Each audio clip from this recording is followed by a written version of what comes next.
Donc, premier objectif de ce cours, commencer par calculer le produit scalaire de deux vecteurs.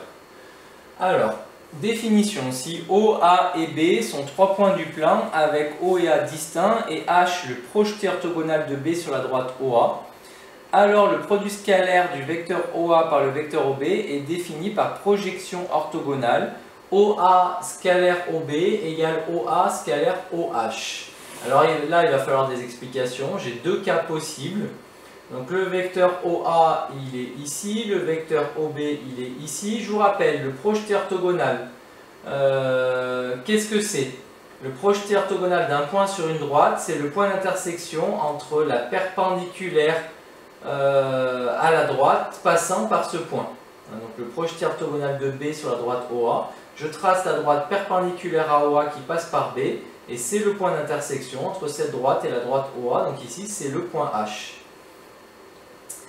Alors, dans ce cas-là, cette propriété, elle dit que le produit scalaire, qui se dit donc OA scalaire OB, c'est égal à OA scalaire OH si jamais ils sont de même sens. C'est-à-dire c'est égal à la longueur, même si ce n'est pas égal à OA scalaire OH, enfin si c'est égal à OA scalaire OH, mais c'est égal à la longueur OA fois la longueur OH. S'ils sont de sens opposé, alors c'est égal à moins OA fois OH. Donc deux cas possibles. Calculer un produit scalaire à l'aide d'un projeté orthogonal. Je multiplie, donc un produit scalaire correspond à la multiplication de deux vecteurs. Et du coup, comment je vais faire? Là, si j'ai la chance de disposer du projeté orthogonal, alors le produit scalaire, il fait la longueur OA fois la longueur OH si jamais OA et OH vont dans le même sens. Si jamais OA et OH vont dans un sens opposé, alors je fais la longueur OA fois la longueur OH, mais avec un moins. Un produit scalaire représente physiquement un rapport de force. Donc voilà pourquoi, si les deux vecteurs vont globalement dans le même sens, ce rapport de force est positif. Si les deux vecteurs vont dans des sens opposés, ce rapport de force est négatif. Et puis il y a un petit cas particulier, si quand vous faites le projeté orthogonal de B, sur la droite OA, il se retrouve en haut, c'est-à-dire si les deux vecteurs sont orthogonaux. Alors, OA scalaire OB égale OA scalaire OO, c'est-à-dire OA scalaire 0, c'est-à-dire que ça fera 0. Donc voilà pourquoi, on verra un petit peu plus tard que si deux vecteurs sont orthogonaux, alors leur produit scalaire est nul. Mais définition, si un des deux vecteurs est nul, alors OA scalaire OB égale 0. Un exemple, là, vous avez sûrement un peu de mal encore à bien comprendre tout ça.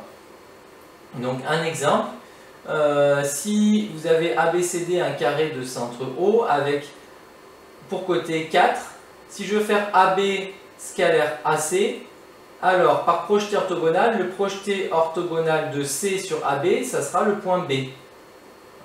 Donc ça fera AB scalaire AB. C'est-à-dire la distance AB fois la distance AB, c'est-à-dire 4 fois 4 égale 16. Si je veux faire AB scalaire BC, alors AB scalaire BC, hop, ça fait AB par exemple scalaire AD. Les vecteurs BC et AD sont égaux. Or AB scalaire AD, ça va faire 0 parce que les deux vecteurs sont orthogonaux. Si je projette orthogonalement le point D, il va se retrouver en A, sur la droite AB. Donc ça ferait AB scalaire AA. D'ailleurs, même chose, j'aurais pu dès le début, AB scalaire BC. Si je projette le point C sur AB, il va se retrouver en B. Donc ça ferait AB scalaire BB, c'est-à-dire 4 fois 0.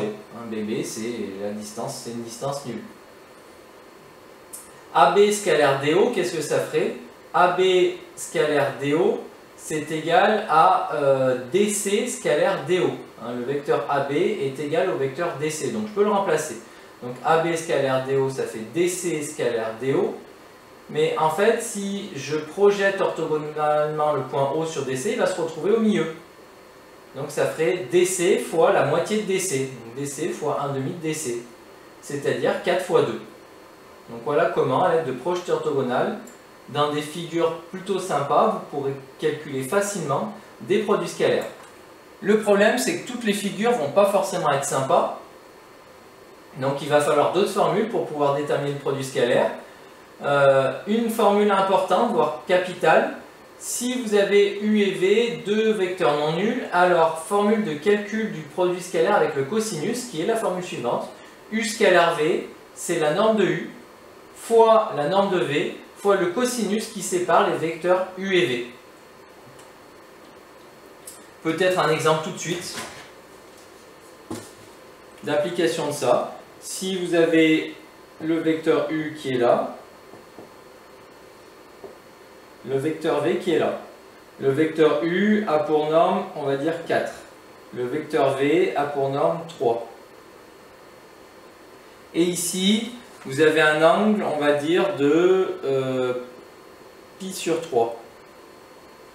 Alors, la formule, elle dit que si je veux calculer U scalaire V, ça va faire donc la norme de U fois la norme de V fois le cosinus de l'angle UV. Mais la norme de U, qu'est-ce que c'est? J'ai dit 4. Évidemment, pour appliquer cette formule, il faut que vous connaissiez la norme de U. La norme de V, c'est 3. Le cosinus de UV, c'est le cosinus de... Alors si je l'avais donné en degrés, ça serait 60 degrés, mais le cosinus de pi sur 3. 4 fois 3, ça fait 12. Cos de pi sur 3, c'est pour ça qu'on a réalisé le chapitre sur la trigonométrie, vous êtes censé le connaître. Si vous le connaissez, vous savez que ça fait un demi. Et si vous ne le connaissez pas, je vous le rappelle. Et 12 fois un demi, ça fait 6. Donc là, ce produit scalaire serait donc égal à 6 en appliquant cette formule. Donc formule qui va servir quand je connais la norme des deux vecteurs et l'angle qui les sépare. U scalaire U, ça fait la norme de U au carré. Donc j'ai juste à multiplier la longueur de ce vecteur par elle-même, donc à la mettre au carré. Dans le plan mini d'un ampère orthonormé, la norme du vecteur U de coordonnées xy, on vous rappelle que c'est grande racine de x carré plus y carré et que U au carré se lie le carré scalaire du vecteur U. Donc là, maintenant, formule très utile pour calculer le produit scalaire. Quelques petites propriétés qui concernent le produit scalaire. Si U, V et W sont trois vecteurs et A et B deux nombres réels, alors U scalaire V égale V scalaire U, c'est-à-dire que le produit scalaire est symétrique. Que je calcule U scalaire V ou V scalaire U, en fait dans les deux cas, ça ferait la norme de U fois la norme de V fois le cos de l'angle UV, ou la norme de V fois la norme de U fois le cos de l'angle VU. Mais dans tous les cas, cosinus de l'angle UV, cosinus de l'angle VU, c'est la même chose. La seule chose qui va le différencier éventuellement, c'est le signe, mais on sait que cos de A égale cos de moins A, donc ils auront le même cosinus. Et norme de U fois norme de V, ça sera la même chose que norme de V fois norme de U, la multiplication.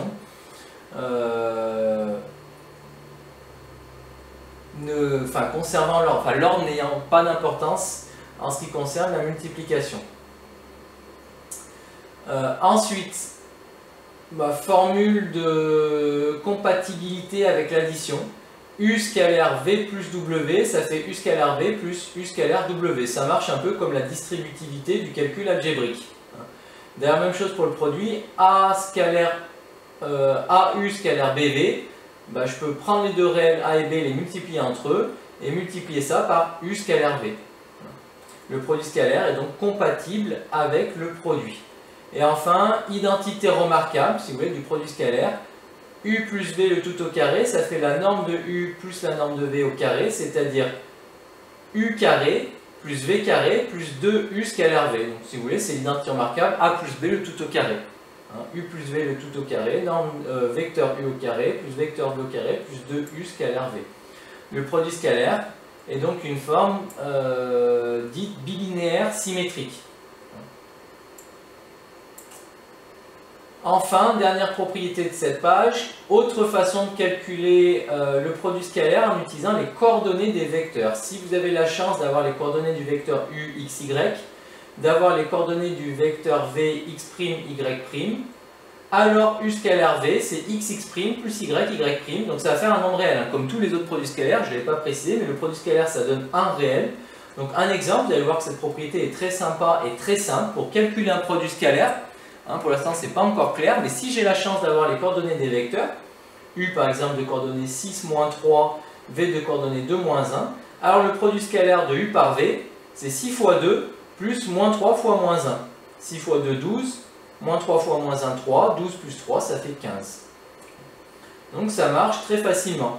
Autre exemple, si vous avez U, vous savez que c'est 2i moins 5j, Donc je vous rappelle que I c'est le vecteur unité sur les abscisses, J c'est le vecteur unité sur les ordonnées, c'est-à-dire en gros que U a pour coordonnées 2, moins 5.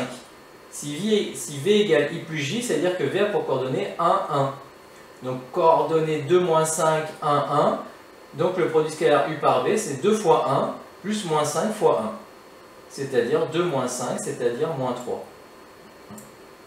Donc c'est ce qu'on vous rappelait ici. Ça signifie que U a pour coordonnées 2, moins 5 et que V a pour coordonnées 1, 1. Et une fois que vous avez les coordonnées des vecteurs, vous appliquez la formule X, X', Y, Y' pour déterminer le produit scalaire. Donc voilà, dans cette première page, un peu délicate parce que c'est quand même des nouveautés ce produit scalaire, on a en fait vu 3 formules principales. La formule qui permet de calculer le produit scalaire en utilisant le projeté orthogonal et qui va notamment impliquer que si deux vecteurs sont orthogonaux, leur produit scalaire est nul. La formule qui permet de calculer le produit scalaire à partir des normes et des angles. Norme de vecteurs et angle qui séparent les deux. Donc, formule principale ici, la norme de U fois la norme de V fois le cos de UV permet d'avoir le produit scalaire UV. Et enfin, la formule qui permet de calculer le produit scalaire à partir des coordonnées des vecteurs. X, X' plus Y, Y'. Donc 3 formules fondamentales pour calculer un produit scalaire suivant les outils à votre disposition.